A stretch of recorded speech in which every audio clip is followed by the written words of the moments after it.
بسم اللہ والصلاۃ والسلام علی رسول اللہ۔ معزز ناظرین کرام، آج کی اس ویڈیو میں ہم بات کریں گے، جیسا کہ گزشتہ دنوں میں آستانِ عالیہ گودرہ شریف میں خطیب اہل سنت حضرت علامہ مولانا عبدالحمید چشتی صاحب نے تقریر کرتے ہوئے حضرت مولا کائنات مولا علی شیر خدا مشکل کشا کرم اللہ تعالیٰ وجہ الکریم آپ کے کچھ فضائل کو بیان فرمایا، تو ان فضائل کے بعد سوشل میڈیا کے اوپر واویلا پیٹا جا رہا ہے۔ ناسبی نواز ملاؤں کی طرف سے، ناسبی فکر رکھنے والے مولویوں کی طرف سے یہ رولا بنایا جا رہا ہے کہ مشائخ گودرہ اپنے اکابرین کے تعلیمات سے انحراف کر چکے ہیں، اور مشائخ گودرہ العیاذ باللہ معاذ اللہ افضلیت شیخین سے انکار کر رہے ہیں۔ حالانکہ عبدالحمید چشتی صاحب نے حضرت علی کی جزوی فضیلتیں بیان کرتے ہوئے مولا علی کے بارے میں ایک جملہ کہا کہ علی دا پہلا نمبر، تو اس کو غلط رنگ دینے کی کوشش کی جا رہی ہے کہ العیاذ باللہ مشائخ گودرہ جو ہیں وہ اپنے ہی اجداد اور اپنے ہی مشائخ کی تعلیمات سے، اور بالخصوص حضور اعلیٰ پیر سیدنا مہر علی رحمۃ اللہ تعالیٰ علیہ ان کی تعلیمات سے انحراف کر چکے ہیں، اور یہ العیاذ باللہ ثم العیاذ باللہ افضلیت شیخین کے قائل نہیں رہے اور مولا علی کو شیخین پہ فضیلت دے رہے ہیں۔ تو اس معاملے کے اوپر آج ہم بات کریں گے، یہ کس طریقے کے ساتھ ہو سکتا ہے کہ کوئی بندہ حضرت علی کی کسی جزوی فضیلت کو بیان کر دے تو وہ شیخین کریمین رضوان اللہ علیہما ان کے اوپر اس کو فضیلت دینا اس سے لازم نہیں آتا۔ بہت سارے ایسے صحابہ کرام ہیں کہ جن کو فضیلت جزئیہ حاصل ہے، تو یہ افضلیت صدیق کے لیے یہ آڑ نہیں بنتی، اور افضلیت صدیق پہ اس سے کوئی حرج نہیں آتا۔ بہت سارے صحابہ کرام، کثیر ایسے صحابہ کرام ہیں، سیدی اعلیٰ حضرت امام اہل سنت مجدد دین و ملت امام احمد رضا خان فاضل بریلوی رحمۃ اللہ تعالیٰ علیہ، آپ نے خود بہت سارے صحابہ کا ذکر کیا ہے کہ جن کو جزوی فضیلتیں حاصل ہیں، جس طرح سے آپ نے فتاوی رضیہ کی 29ویں جلد میں ذکر کیا ہے حضرت صدیق اکبر رضی اللہ تعالیٰ عنہ جو افضل الناس بعد الانبیاء بالتحقیق ہیں، ان کے علاوہ کئی صحابہ کرام ایسے ہیں، سیدی اعلیٰ حضرت نے خود لکھا ہے کہ جن کو جزئی فضیلتیں حاصل ہیں اور وہ افضلیت صدیق کے لیے آڑ کا باعث نہیں بنتی، اور افضلیت صدیق کے منافی یہ نہیں ہے۔ کسی بھی صحابی کی جزئی فضیلت کسی خاص محل میں، کسی خاص موقع میں کسی صحابی کی فضیلت حضرت صدیق اکبر رضی اللہ تعالیٰ عنہ کی افضلیت کے منافی نہیں ہے، اور یہ حضرت صدیق اکبر رضی اللہ تعالیٰ عنہ کی افضلیت کے خلاف نہیں ہے۔ تو بہت سارے صحابہ کرام کا اعلیٰ حضرت نے بھی ذکر کیا ہے، جس طرح حضرت ابو عبیدہ بن جراح رضی اللہ تعالیٰ عنہ، حضرت خالد بن ولید رضی اللہ تعالیٰ عنہ، حضرت معاذ بن جبل رضی اللہ تعالیٰ عنہ، جن صحابہ کرام کو حضور اقدس صلی اللہ علیہ وسلم نے عامل بنایا، جن صحابہ کرام کو حضور اقدس صلی اللہ علیہ وسلم نے صدقات و زکوٰۃ وغیرہ فضول کرنے کے لیے مقرر فرمایا۔ تو اسی طرح حضرت علی رضی اللہ تعالیٰ عنہ کو بھی کچھ ایسی فضیلتیں ہیں کہ جو صرف حضرت علی رضی اللہ تعالیٰ عنہ کے خاصے ہیں، اور ان فضائل میں اور کوئی بھی شریک نہیں ہے۔ تو جس طرح اعلیٰ حضرت نے خود ذکر کیا ہے، مطلع القمرین کے اندر اعلیٰ حضرت نے حضرت علی رضی اللہ تعالیٰ عنہ کی 18 ایسی فضیلتیں ذکر فرمائی ہیں کہ جن فضیلتوں میں کوئی بھی اور شریک نہیں ہے، اور یہ حضرت علی رضی اللہ تعالیٰ عنہ کے خاصے ہیں۔ اور کیوں نہ ہو کہ حضرت عبداللہ بن عباس رضی اللہ تعالیٰ عنہما آپ خود فرماتے ہیں کہ مولا کائنات شیر خدا مشکل خجا کرم اللہ تعالیٰ وجہ الکریم آپ رضی اللہ تعالیٰ عنہ کے ہم صحابہ کرام ایسے 13 فضائل بیان کرتے ہیں، 10 سے زیادہ فضائل ہم بیان کرتے ہیں کہ جن میں حضرت علی رضی اللہ تعالیٰ عنہ کا کوئی شریک نہیں ہے۔ مستدرک اعلیٰ صحیحین کے اندر یہ حدیث موجود ہے کہ حضرت عبداللہ بن عباس رضی اللہ تعالیٰ عنہما کے پاس کچھ لوگ آئے اور انہوں نے گفتگو کی، تو راوی کہتے ہیں کہ مجھے پتہ نہیں چلا کہ انہوں نے کیا گفتگو کی، لیکن جب حضرت عبداللہ بن عباس رضی اللہ تعالیٰ عنہما باہر تشریف لے کے آئے، صحابہ کرام کے پاس تشریف لے کے آئے، تو آپ اپنے کپڑے مبارک جھاڑ رہے تھے، اور آپ رضی اللہ تعالیٰ عنہ فرما رہے تھے کہ یہ لوگ کس شخصیت کے بارے میں، کیسی شخصیت کے بارے میں یہ لوگ بات کرنا چاہتے ہیں، حالانکہ ان کے ایسے 10 سے زیادہ فضائل ہیں کہ جن میں ان کے ساتھ کوئی اور شریک نہیں ہے، ان کے علاوہ کسی اور کو وہ فضیلتیں حاصل نہیں ہیں۔ یہ ایسے شخص کے بارے میں بات کرنا چاہتے ہیں یعنی مولا کائنات رضی اللہ تعالیٰ عنہ کے بارے میں، اور حضرت عباس رضی اللہ تعالیٰ عنہ نے اس موقع کے اوپر آپ نے 13 حضرت علی رضی اللہ تعالیٰ عنہ کی ایسی فضیلتیں بیان فرمائی ہیں کہ جن میں ان سے حضرت علی رضی اللہ تعالیٰ عنہ کے ساتھ کوئی بھی شریک نہیں ہے۔ تو مجمع الزوائد میں 14,942 نمبر حدیث ہے 14942، اور معجم کبیر لطبرانی کے اندر یہ روایت ہے 10,589 10589 نمبر حدیث ہے۔ حضرت ربیع بن خراش رضی اللہ تعالی عنہ آپ بیان فرماتے ہیں کہ حضرت عبداللہ بن عباس رضی اللہ تعالیٰ عنہما آپ دربار شام میں گئے اور آپ نے اجازت طلب کی اندر آنے کی، تو وہاں پہ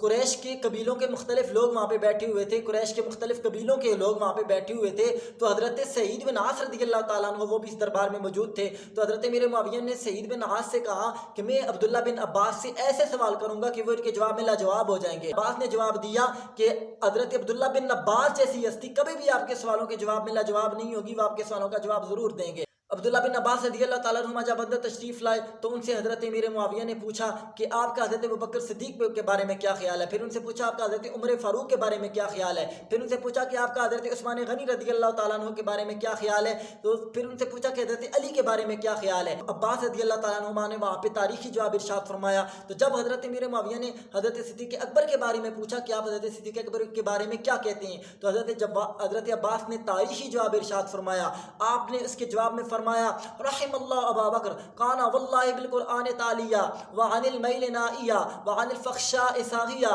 وعن المنکر ناہیا وبدینہ عارفا وباللہ خائفا وباللیل قائما وبالنہار صائما ومن دنیاہ سالمہ وعلی عدل البریۃ عازمہ وبالمعروف آمرہ وإلیہ صائرہ وفی الاحوال شاقرہ وللہ فی العدو والرواح ذاکرہ وَلِنَفْسِهِ بِالصَّالِحِ قَاهِرًا فَاقَ أَصْحَابَهُ وَرْعًا وَكَفَافًا وَزُهْدًا وَعَفَافًا وَبِرًّا وَحِيَاطَةً وَزَهَادَةً وَكَفَاءً فَآقَبَ اللَّهُ مَنْ طَلَبَهُ اللَّعَائِنَ إِلَى يَوْمِ الْقِيَامَةِ۔ حضرت عبداللہ بن عباس رضی اللہ عنہما نے فرمایا کہ حضرت صدیق اکبر کی یہ فضائل اور یہ شانیں بیان فرمائیں کہ حضرت صدیق اکبر رضی اللہ تعالیٰ عنہ کی یہ شان ہے، اللہ ان پہ رحم فرمائے، اور اللہ کی قسم وہ قرآن پاک کی سب سے زیادہ تلاوت کرنے والے تھے، اور وہ ادھر ادھر کے جھکاؤ سے بچنے والے تھے، وہ بری چیزوں سے بچنے والے تھے، وہ برائیوں سے روکنے والے تھے، اور وہ اللہ سے ڈرنے والے تھے، رات کا قیام کرنے والے تھے، دن کا روزہ رکھنے والے تھے۔ حضرت صدیق اکبر کی اگر شان پوچھنا چاہتے ہو تو حضرت عبداللہ بن عباس رضی اللہ عنہ نے فرمایا آپ نیکی کا حکم دینے والے تھے، آپ نیکی کی طرف سبقت کرنے والے تھے، نیکی کی طرف جلدی جانے والے تھے، اور آپ کی شان کا یہ عالم تھا، مخلوق میں عدل کرنے میں جلدی کرنے والے تھے، مخلوق پر سبقت لے کے جانے والے تھے، عدل کرنے میں، عادل ہونے میں آپ ارادہ رکھنے والے تھے، آپ ہمیشہ مخلوق میں عدل کیا کرتے تھے، اور آپ کی شان کا یہ عالم تھا کہ آپ صبح و شام اللہ کا ذکر کیا کرتے تھے، آپ اپنے نفس کے اوپر نیکیوں میں غلبہ پانے والی شخصیت تھے، اور آپ اپنے تمام تر صحابہ میں، آپ رضی اللہ تعالیٰ عنہ ورع میں، تقوی میں، پاک دامنی میں، پرہیزگاری میں، رغبتی کا یہ عالم تھا کہ آپ تمام تر صحابہ سے فائق تھے، ان تمام تر خوبیوں کے حامل سیدنا صدیق اکبر تھے، اور فرمایا کہ اللہ تعالیٰ ایسے شخص کے اوپر لعنت فرمائے گا قیامت والے دن تک کہ جو حضرت صدیق اکبر رضی اللہ تعالیٰ عنہ کے بارے میں کوئی بھی برا جملہ کہتا ہے، کوئی خیر کی بات نہیں کہتا۔ تو پھر جب حضرت امیر معاویہ نے ان سے پوچھا کہ آپ حضرت عمر کے بارے میں کیا کہتے ہیں، تو حضرت عبداللہ بن عباس رضی اللہ تعالیٰ عنہما آپ نے تاریخی جواب ارشاد فرمایا، آپ نے فرمایا رحم اللہ ابا حفص قانا واللہ حلیف الاسلام ومأوى الایتام ومحل الایمان وملاذ الضعفاء وماقل الحنفاء للخلق حسنا وللبأس هونا قام بحق اللہ صابرا واحتسابا حتى اظہر اللہ الدین وفتح الديار وذكر اللہ في الاقطار والمناخل وفي التلال والسواحل والبقاع وعند الحنا وقورا وفي الشدة والرحاء شقورا ولله في كل وقت وأوان ذكورا فآقب اللہ من یبغض اللعنۃ الی یوم الحسرہ۔ حضرت عبداللہ بن عباس نے فرمایا کہ اگر حضرت عمر کی شانیں پوچھنا چاہتے ہو تو ان کی شانوں کا یہ عالم تھا، اسلام کے خلیف ہیں، یتیموں کا ٹھکانہ ہے، آپ ایمان کا محل ہیں، ایمان کے منار ہیں، آپ کی شان کا یہ عالم ہے کہ آپ ضعیف لوگوں کے مددگار ہیں، آپ کی شان کا یہ عالم ہے کہ آپ دین حنیف کی مددگار ہیں، آپ خلق کے لیے، مخلوق کے لیے ایک کلے کی دیوار کی مانند ہیں، مشقت سے حفاظت کرنے والے ہیں، آپ مشکل کے وقت لوگوں کی مدد کرنے والے ہیں، آپ اللہ کی رضا کے لیے، اس کے حق کی سربلندی کے لیے اس طرح سے کھڑے ہوئے یہاں تک کہ اللہ تبارک و تعالیٰ نے اپنے دین کو پوری دنیا کے اوپر غالب فرما دیا، اور آپ رضی اللہ تعالیٰ عنہ نے اور بڑے بڑے شہروں کو آپ نے فتح کر لیا، اور اللہ کا ذکر دنیا کے ہر گوشے گوشے میں، یہاں تک کہ ٹیلوں میں، یہاں تک کہ بے آب و گیا جگہوں تک اللہ کا ذکر گونجنے لگا، اور آپ کی شان کا یہ عالم ہے۔ بد زبانی کے وقت آپ عزت اختیار کرنے والے ہیں، جب کوئی ان سے بد زبانی کرتے ہیں تو آپ وقار اختیار کر لیتے ہیں، اور سختی اور نرمی میں اللہ کا شکر ادا کرنے والے ہیں، اور ہر وقت اور ہر حال میں اللہ تبارک و تعالیٰ کا ذکر کرنے والے ہیں، اور اللہ تبارک و تعالیٰ ایسے شخص کے اوپر لعنت فرمائے، قیامت والے دن تک لعنت فرمائے کہ جو آپ سے بغض رکھتا ہو۔ حضرت عبداللہ بن عباس نے جواب دیا۔ اسی طرح جب انہوں نے پوچھا کہ آپ کا حضرت عثمان رضی اللہ تعالیٰ عنہ کے بارے میں کیا خیال ہے، تو حضرت عبداللہ بن عباس رضی اللہ تعالیٰ عنہما آپ نے جواب دیا رحم اللہ ابا عمر قال واللہ اکرم الحفظ واوصل البرر واسبر الغزا حجادم بالاسحار کثیر الدموع عند ذکر اللہ ودائم الفکر ما لا یعنی اللیل والنہار وحامدا الى کل مقرمہ ویسعى الى کل منجبہ فرارا من کل موبقہ صاحب الجیش والبئر وحتن المصطفى على ابنتی فآقب اللہ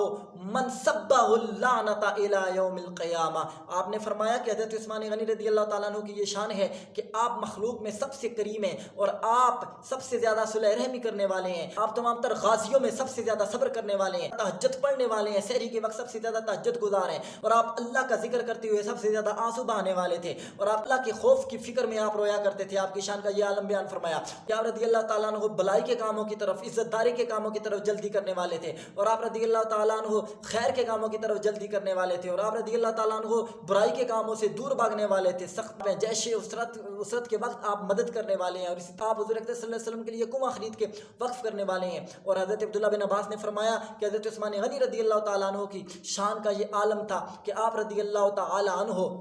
حضور اکرم صلی اللہ علیہ وسلم کے داماد ہیں، اور حضور اکرم صلی اللہ علیہ وسلم کی 2 بیٹیوں کے ساتھ آپ نے نکاح فرمایا ہے۔ اللہ تبارک و تعالیٰ اس شخص کے اوپر لعنت فرمائے قیامت والے دن تک کہ جو حضرت عثمان غنی رضی اللہ تعالیٰ عنہ کی اوپر سب و شتم کرتا ہو، حضرت عثمان غنی رضی اللہ تعالیٰ عنہ کے بارے میں ہلکا جملہ کہتا ہو۔ تو پھر جب انہوں نے پوچھا کہ آپ کا حضرت علی کے بارے میں کیا خیال ہے، تو حضرت عبداللہ بن عباس رضی اللہ عنہما نے یہاں پہ تاریخی جواب ارشاد فرمایا، رحم اللہ ابا الحسن کان واللہ علم الہدا وقاف التقا ومحل الحجا وطور النہا ونور السرا في ظلم والدجى وداعيا الى المحجة العظمى وعالما بما في الصحف الاولى وقائما بالتاويل والذكرى متعلقا باسباب الهدى تاركا للجور والاذى وحائدا عن طرفات الردى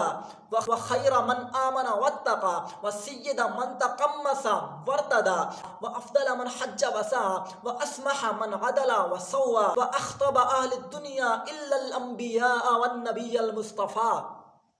وصاحب القبلتين هل يوازي موحد وزوج خير النساء وابو السبطين لم ترى عيني مثله ولا ترى الى يوم القيامة واللقاء من لعنه فعليه لعنة الله والعباد الى يوم القيامة۔ تو حضرت عبداللہ بن عباس رضی اللہ تعالیٰ عنہما آپ نے جواب ارشاد فرمایا کہ اگر حضرت علی کی شانیں پوچھتے ہوں تو آپ ان کی شانوں کا کیا کہنا۔ آپ رضی اللہ تعالیٰ عنہ ہدایت کا نشان ہے، آپ رضی اللہ تعالیٰ عنہ تقوی کا معیار ہیں، آپ رضی اللہ تعالیٰ عنہ عقل کا مینار ہیں، آپ رضی اللہ تعالیٰ عنہ تمام تر عقل رکھنے والوں کے سردار ہیں، اور آپ رضی اللہ تعالیٰ عنہ کی شان کیا پوچھتے ہو۔ آپ ظلم کے اندھیرے میں روشنی کا مینار ہیں، آپ اللہ تبارک و تعالیٰ کی طرف سے حجت کی طرف بلانے والے ہیں، آپ تمام تر جو سابقہ آسمانی صحیفے تھے ان کے عالم ہیں، آپ تعویل اور قرآن پاک کی آیات کی تعویل اور قرآن پاک کی آیات کی تذکیر سے آپ واقف ہیں، آپ رضی اللہ تعالیٰ عنہ قرآن پاک کی آیات کے اسباب نزول کی معرفت رکھنے والے ہیں، آپ رضی اللہ تعالیٰ عنہ سب سے بڑے عالم ہیں اور ظلم اور ناانصافی کو چھوڑنے والے ہیں، اس سے دور ہونے والے ہیں، آپ رضی اللہ تعالیٰ عنہ گمراہی کے تمام تر راستوں کو بند کرنے والے ہیں۔ وَخَيْرَ مَنْ آمَنَ وَاتَّقَى، جو کوئی بھی ایمان لایا، جس نے بھی تقوی اختیار کیا، ان میں سب سے بہتر ہیں، آپ سب سے بہتر ہیں۔ اور آپ یہ حضرت عبداللہ بن عباس رضی اللہ عنہ فرما رہے ہیں کہ تمام ایمان والے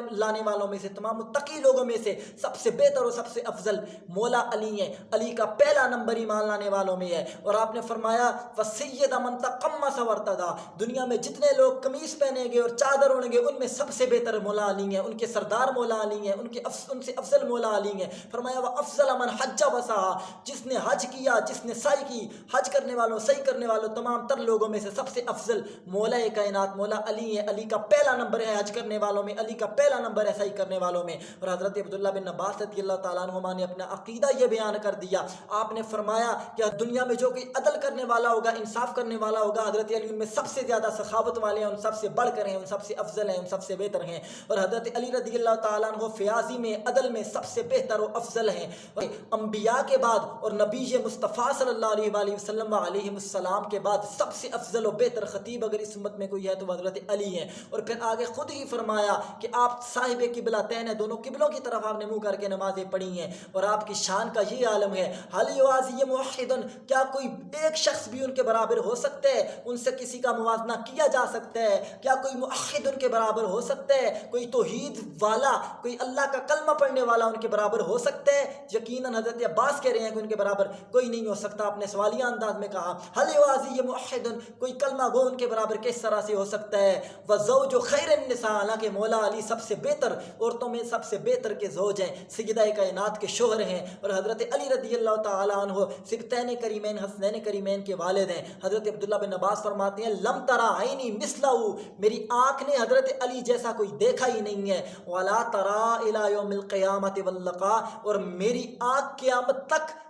بروز قیامت تک ان جیسا کوئی نہیں دیکھے گی۔ اور حضرت عبداللہ بن عباس فرماتی ہیں کہ جو حضرت علی پہ لعنت کرتا ہے اس پہ اللہ کی بھی لعنت ہے، لوگوں کی بھی لعنت ہے قیامت والے دن تک۔ یہ حضرت عبداللہ بن عباس رضی اللہ تعالیٰ عنہما وہ حضرت علی رضی اللہ تعالیٰ عنہ کی شان بیان فرما رہے ہیں۔ جب 3 خلفاء کا آپ نے ذکر فرمایا تو وہاں پہ آپ نے ان کو افضل قرار نہیں دیا، حضرت علی کو افضل قرار دیا ہے۔ میرا مقصد یہ ہرگز نہیں ہے، ہرگز نہیں ہے کہ الیاذ باللہ الیاذ باللہ الحمدللہ ہم حضرت صدیق اکبر رضی اللہ تعالیٰ عنہ کو افضل الناس بعد الانبیاء بالتحقیق مانتے ہیں، جس طرح سے پوری اہل سنت کا متفقہ یہ عقیدہ ہے، جمہور علماء کا یہی عقیدہ ہے کہ حضرت صدیق اکبر رضی اللہ تعالیٰ عنہ آپ افضل الناس بعد الانبیاء بالتحقیق ہے۔ الحمدللہ ہمارا یہی عقیدہ، یہی نظریہ ہے۔ لیکن یہ حدیث بیان کرنے کا مقصد یہ ہے کہ جب آپ نے خلفائے ثلاثہ کی بھی فضائل بیان فرمائی، حضرت علی کی بھی فضائل بیان فرمائے، تو حضرت علی کو سب سے افضل بھی قرار دے دیا، سب سے بہتر بھی قرار دے دیا۔ صحابہ کرام کی موجودگی میں حضرت سعید بن عاص جیسے صحابہ موجود ہیں، لیکن انہوں نے یہ نہیں کہا کہ آپ رافضی ہو گئے ہیں، آپ شیعہ ہو گئے ہیں، انہوں نے فتویٰ نہیں لگایا۔ تو اس لیے ہماری یہ گزارش ہے کہ فتویٰ لگانے میں تھوڑی سی احتیاط کر لیا کریں، فتویٰ لگانے سے تھوڑا سا آپ صبر کر لیا کریں، فتویٰ لگانے میں آپ تھوڑی احتیاط کر لیا کریں، اس طرح سے آپ نہ کیا کریں مہربانی فرما کے۔ جب حضرت عبداللہ بن عباس رضی اللہ تعالیٰ عنہ علی کا پہلا نمبر بیان کر دیں تو اس سے کوئی بھی فرق نہیں پڑتا۔ الیاذ باللہ اس کا یہ مقصد نہیں ہے کہ حضرت صدیق اکبر رضی اللہ تعالیٰ عنہ آپ افضل نہیں ہیں، الیاذ باللہ ثم الیاذ باللہ۔ حضرت عبداللہ بن عباس رضی اللہ تعالیٰ عنہ کا اپنا تفرد ہے، اور یہ اجماع صحابہ کے خلاف اگر آ بھی جائے تو اس سے اجماع میں کوئی فرق نہیں پڑے گا۔ لیکن کہنے کا مقصد یہ ہے کہ حضرت علی کی فضیلتیں بیان کر دینا یا دوسرے صحابہ سے بڑھ کے بھی اگر فضیلت بیان کر دی جائے تو اس کا یہ مقصد نہیں ہوتا کہ انسان فوراً فتویٰ لگا دے، اور اس کا یہ مقصد نہیں ہوتا کہ وہ اہل سنت سے خارج ہو جائے، یا اس کا یہ مقصد نہیں ہوتا کہ اس سے وہ افضلیت صدیق کا انکار کرتا ہے۔ علی کی شان بیان کرنا افضلیت صدیق اکبر کے منافی نہیں ہے۔ مولا علی کا پہلا نمبر حضرت عبداللہ بن عباس اور بہت سارے صحابہ کرام کا یہ عقیدہ ہے کہ مولا علی کا پہلا نمبر تھا، بہت ساری جزوی فضیلتیں حضرت علی کو حاصل تھیں، اور ان چیزوں میں حضرت علی رضی اللہ تعالیٰ عنہ کا پہلا نمبر تھا۔ تو یہ ہمارا آج کا عقیدہ نہیں ہے، یہ گودرہ شریف والوں کا عقیدہ نہیں ہے، بلکہ یہ صحابہ کرام کا عقیدہ ہے۔ اس لیے الحمدللہ العظیم ہم حضرت ابوبکر صدیق، شیخین کریمین اور خلفائے ثلاثہ کو بھی مانتے ہیں، ان کی فضیلتوں کو بھی مانتے ہیں۔ شیخین کریمین کو افضل ترین ہستیاں رسول اللہ کے بعد، انبیاء کے بعد مانتے ہیں، لیکن ہم حضرت علی رضی اللہ تعالیٰ عنہ کے جو خصائص ہیں ان کا بھی انکار نہیں کرتے، اور ہم مولا کائنات سے دل و جان سے زیادہ پیار کرنے والے ہیں۔ اللہ تبارک و تعالیٰ ہمیں سمجھنے کی توفیق عطا فرمائے، اور اہل بیت اطہار کی معیت دنیا و آخرت میں عطا فرمائے۔ وما علی الا البلاغ۔